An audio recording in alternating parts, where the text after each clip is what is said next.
Hello, ગૌણ સેવા પસંદગી મંડળમાંથી વાત કરો. હા બોલો. સાહેબ આપણે આ ફોરેસ્ટના આપણે કટ ઓફ માર્ક ક્યારે મેકાશે?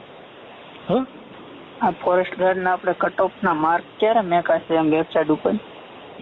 ભાઈ મૂકી દે, જોઈ લે. એટલે એ તો કટ ઓફ માર્ક સાહેબ આપણે જે ફોર્મ જિલ્લા વાઇઝ મુકાણા છે ને, આપણે ખુદના માર્કની વાત કરું છું.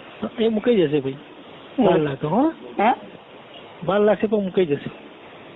એટલે ક્યારે સાહેબ? પણ અભી હાલ તો રિઝલ્ટ આવી ગયું ભાઈ, શાંતિ રાખ. એટલે સાહેબ એમ કેમ, એટલે તમે શાંતિ રાખો એવી રીતની વાત કરો છો?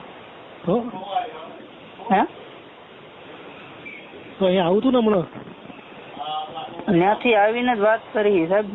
હો મૂકી જશે ભાઈ. હા તો સાહેબ આપણે સીધી રીતે વાત કરો ને સાહેબ.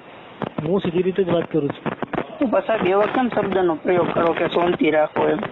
હા તો ભાઈ થોડું તો શું કે તપ રાખવું પડે ને, ફોન કરવાનું છે અમારે. તો સાહેબ 2022 2 વર્ષ થયા સાહેબ.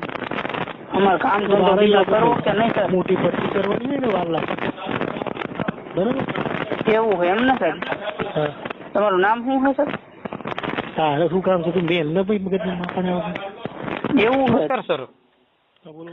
સાહેબ આપણે ગૌણ સેવા પસંદગી મંડળનું અત્યારે જે આપ ફોરેસ્ટ ગાર્ડનું રિઝલ્ટ જાહેર કર્યું છે સાહેબ, તો એમાં નામ આવ્યું હોય તો સાહેબ અમને કઈ રીતે ખબર પડે કે અમારી નામની આગળ કેટલા છે ને અમારા નામની પાછળ કેટલા છે સાહેબ?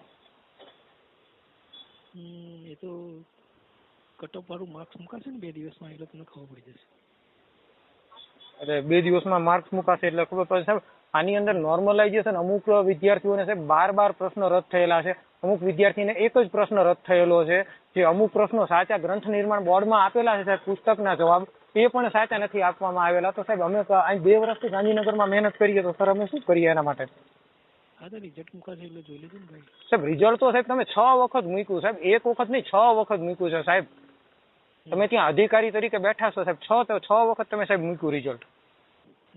અમે 2-3 વર્ષથી સાહેબ અમારા ઘરના કઈ રીતે પૈસા આપે છે ને ક્યાંકથી ઉછીના લઈને અમારું મન જાણતું હોય. હવે 6 વખત તમે રિઝલ્ટ મૂકો છો, એની અંદર કોઈના માર્ક્સ જ નથી હોતા, તો આવી રીતના આ ભૂતિયા નામ ક્યાંથી આવી ગયા છે સાહેબ આટલા બધા અંદર?